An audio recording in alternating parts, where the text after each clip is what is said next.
ब्रह्मपुर पंचायत कार्यालय निकटरे 42 मौजा मुख्य रास्ता कड़े एक युवक मृतदेह पड़ रही। घटनास्थल 42 मौजा पुलिस साइंटिफिक टीम को अपेक्षा मृत युवक मुह तलमुहा होइथिबारु परिचय अस्पष्ट। ब्रह्मपुर पंचायत कार्यालय निकटरे 42 मौजा मुख्य रास्ता कड़े एक युवक मृतदेह पड़ रही।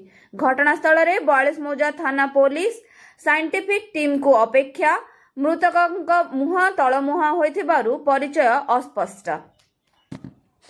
ब्रह्मपुर पंचायत कार्यालय निकटरे 42 मौजा मुख्य रास्ता कड़े एक युवक मृतदेह पड़ रही।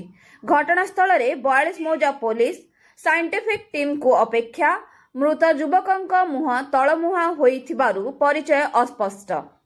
ब्रह्मपुर पंचायत कार्यालय निकटरे 42 मौजा मुख्य रास्ता कड़े एक युवक मृतदेह पड़ रही। घटनास्थल 42 मौजा थाना पुलिस साइंटिफिक टीम को अपेक्षा मृतक मुह तलमुहा होइथिबारु परिचय अस्पष्ट।